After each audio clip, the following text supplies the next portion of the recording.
दोस्तों नमस्कार। आप सबको ऑनलाइन न्यूज इंडिया परिवार की तरफ से स्वतंत्रता दिवस की, जश्न आजादी की ढेर सारी मुबारकबाद। आज मैं सोच रहा था कि किसी को कुछ नहीं कहेंगे, आज अच्छी अच्छी मीठी मीठी प्यारी प्यारी खबरें आपको बताएंगे। लेकिन क्या करें, कुछ लोग ऐसे होते हैं जिनको देसी घी हजम ही नहीं होता है। आज स्वतंत्रता दिवस के मौके पर राहुल गांधी और ये मोदी जी के सामने पहली बार ऐसा हुआ है कि कोई नेता प्रतिपक्ष के तौर पर आया है उनके सामने। राहुल गांधी आज लाल किले की सीढ़ियों पर चढ़े और लाल किले की सीढ़ियों पर चढ़ करके राहुल गांधी जब ऊपर जाकर के बैठे तो कुछ लोग बहुत नीचे गिर गए। कुछ लोग बहुत नीचे गिर गए और सारी सीमाएं तोड़ दी उन्होंने। वो ये भी नहीं देखते हैं कि राहुल गांधी अब कोई सामान्य नेता नहीं है, बल्कि वो इस देश के नेता प्रतिपक्ष हैं।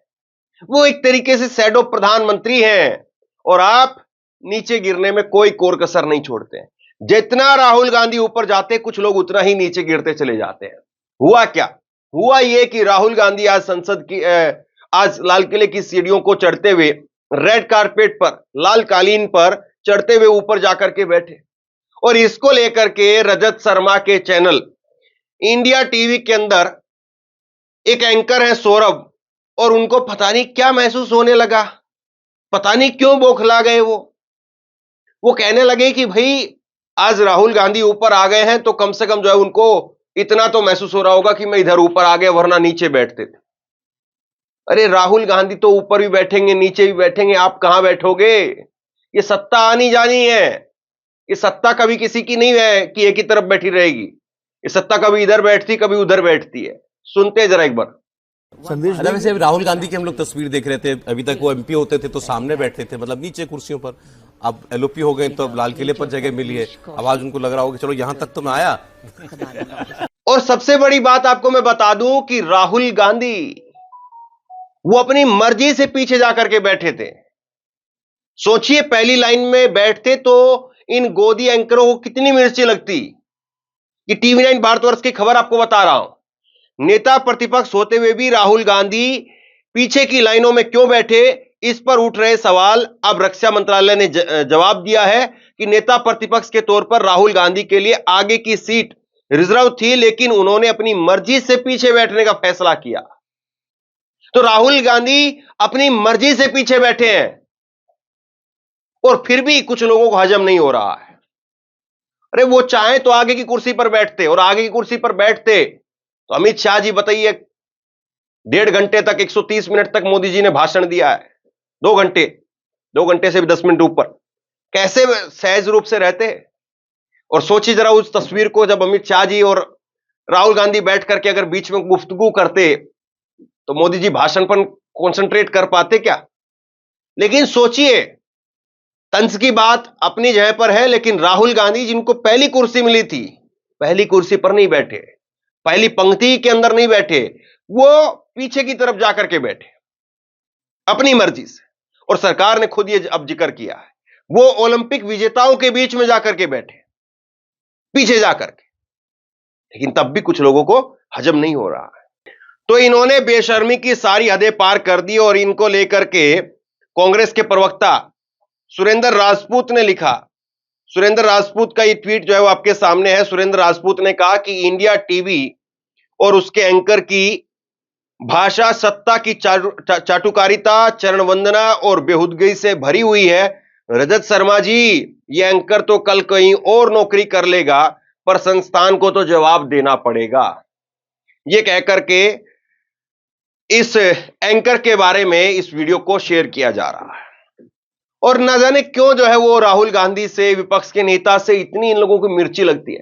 आज तो एक त्योहार का दिन है, और जब त्योहार का दिन होता है तो कोई किसी को कुछ कहता नहीं है। त्योहार का दिन होता है तो कम से कम उसके बारे में, उसकी अच्छाइयों के बारे में लोग चर्चा करते हैं कि देखिए डेमोक्रेसी है, और डेमोक्रेसी के अंदर जो राहुल गांधी नरेंद्र मोदी को कोसते थे, वही आज लाल किले की प्राचीर पर बैठे हुए हैं।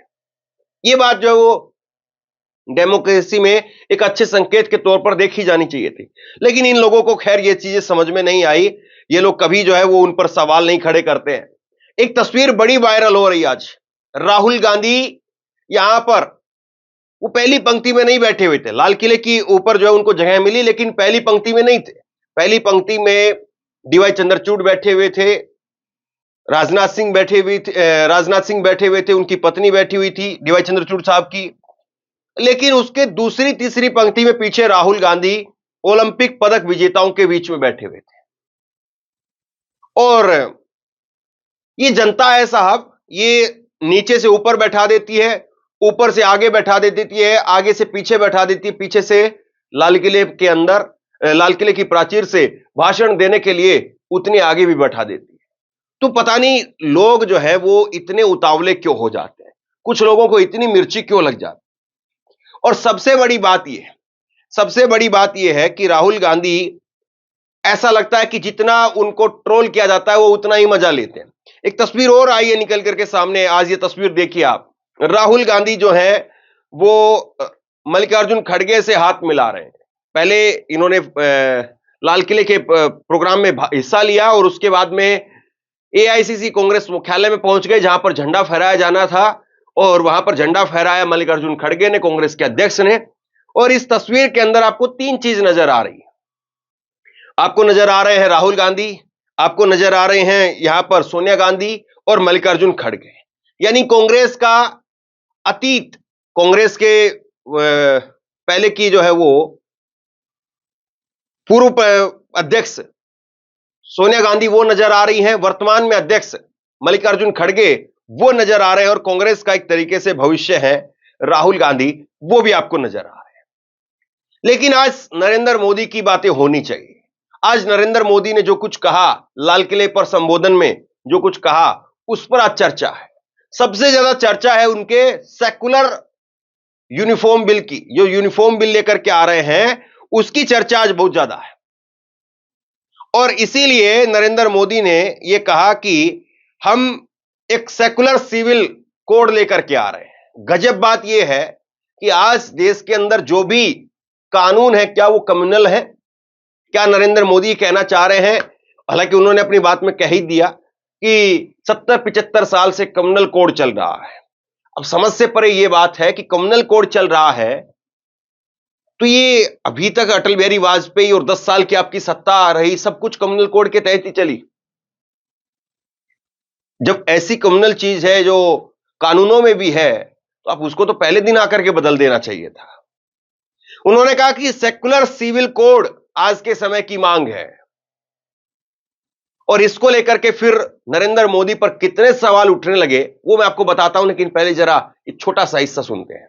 सुप्रीम कोर्ट ने बार बार यूनिफॉर्म सिविल कोड को लेकर जो चर्चा की है, अनेक बार आदेश दिए हैं, क्योंकि देश का एक बहुत बड़ा वर्ग मानता है, और उसमें सच्चाई भी है कि जिस सिविल कोड को हम लेकर के जी रहे हैं, वो सिविल कोड सचमुच में तो एक प्रकार का कम्युनल सिविल कोड है, भेदभाव करने वाला सिविल कोड है। ऐसे सिविल कोड से जब संविधान के 75 वर्ष मना रहे हैं, और संविधान की भावना भी जो हमें कहती है करने के लिए, देश की सुप्रीम कोर्ट भी हमें कहती है करने के लिए, और तब जो संविधान निर्माताओं का सपना था, उस सपने को पूरा करना हम सबका दायित्व है। और मैं मानता हूं इस गंभीर विषय पर देश में चर्चा हो, व्यापक चर्चा हो, हर कोई अपने विचारों को लेकर के आए, और उन कानूनों को, जो कानून धर्म के आधार पर देश को बांटते, जो ऊंच नीच का कारण बन जाते हैं, ऐसे कानूनों को आधुनिक समाज में कोई स्थान नहीं हो सकता है। तो मोदी जी ने जब कहा कि हमें सेकुलर सिविल कोड की जरूरत है, उसके बाद में सवाल खड़े हो गए कि साहब आप सेकुलर सिविल कोड की बात किस हैसियत से कर रहे हैं? क्या आपकी कैबिनेट में कोई मुस्लिम है? क्या आप मुसलमानों को टिकट देते हैं? क्या आप मुसलमानों के लिए मुजरा, घुसपैठिया, इस तरह के शब्द इस्तेमाल नहीं करते हैं? तो आखिरकार आप सेकुलर शब्द का इस्तेमाल कर रहे हैं। आप यहां पर अपने आप को बहुत सेकुलर बना करके दिखाना चाह रहे हैं। क्या इस सेकुलर कोड से, ये सेकुलर सिविल कोड है, इस सेकुलर सिविल कोड में मुसलमानों के लिए भी जगह होगी? क्या इस सेकुलर सिविल कोड को आपके नीतीश कुमार पसंद करेंगे? क्या इस सेकुलर सिविल कोड को चंद्रबाबू नायडू पसंद करेंगे? सवाल इस बात का है। और इसीलिए इसीलिए जो है वो नरेंद्र मोदी पर सवाल खड़े हो रहे हैं कि जो कपड़ों से पहचानने की क्वालिटी रखते हैं वो सेकुलर सिविल कोड कैसा लेकर के आए। जिनकी दुकान ही कपड़ों से पहचानने वाली है उसमें सेकुलर सिविल कोड का थान आएगा कहां से, ये जो है वो पूछा गया।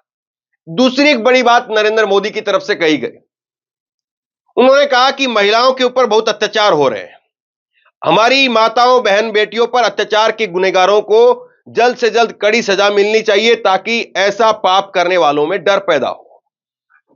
तो नरेंद्र मोदी जी ये बात कह रहे हैं कि डर पैदा हो और महिलाओं के अत्याचार को लेकर के बड़ा चिंतित नजर आ रहे हैं। जरा एक छोटा सा हिस्सा आप सुनिए नरेंद्र मोदी जी का, फिर कुछ सवाल मेरे पास में है मोदी जी के लिए जो उन तक पहुंचाने की कोशिश करेंगे।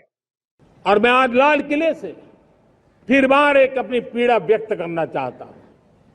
एक समाज के नाते हमें गंभीरता से सोचना होगा कि हमारी माताओं बहनों बेटियों के प्रति जो अत्याचार हो रहे हैं उसके प्रति देश का आक्रोश है, जन सामान्य का आक्रोश है। इस आक्रोश को मैं महसूस कर रहा हूं। इसको देश को, समाज को, हमारी राज्य सरकारों को गंभीरता से लेना होगा। महिलाओं के विरुद्ध अपराधों की जल्द से जल्द जांच हो,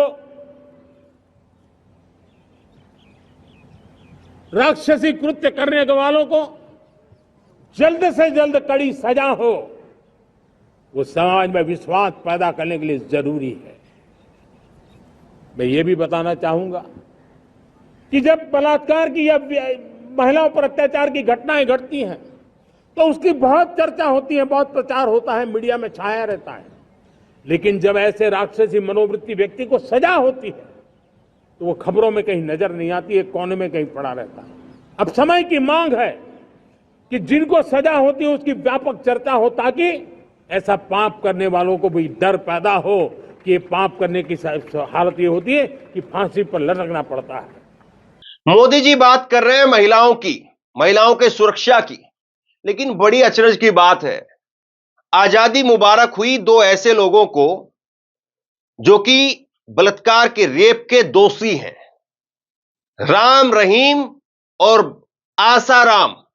आसाराम वो आसाराम जिनके गले झपकी पाते थे कभी मोदी जी, बापू कहकर के संबोधित करते थे मोदी जी, उनके चरण वंदना करते थे मोदी जी, गुजरात से और दिल्ली तक आए मोदी जी, ऐसे ऐसे लोगों के कंधों पर सवार होकर के या ऐसे ऐसे लोगों के भक्तों के कंधों पर सवार होकर के, और आज आजादी से ठीक पहले इन दोनों महानुभावों को जो आज आजादी मुबारक कहकर के गले मिल रहे हैं, दैनिक भास्कर ने बड़ा शानदार जो है वो एक कार्टून बनाया।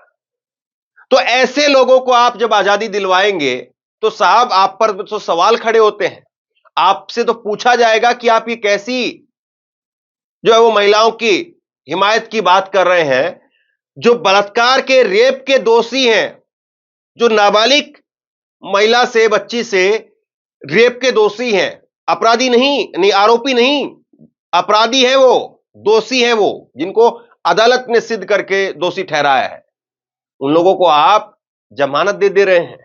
एक बार नहीं, दो बार नहीं, पता नहीं कितनी कितनी बार जमानत मिल गई है, और फिर आप महिला अधिकारों की बात करते हैं।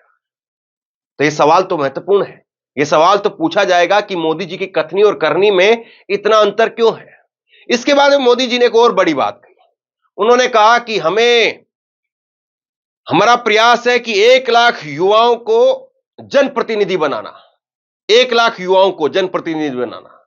आप कांग्रेस से लाल आकर के अपने यहां पर पूरी फैक्ट्री भर ले रहे हैं, हेमंता बिस्वा शर्मा, जितिन प्रसाद, आरपीएन सिंह, और फिर उसके बाद में ज्योतिरादित्य सिंधिया, कहां कहां से आप पकड़ करके नहीं लाए। अरे आप तो उनको ले आए जो आपको झुट्टा नंबर 1 बताते थे पूरी दुनिया का, और आप कह रहे हैं कि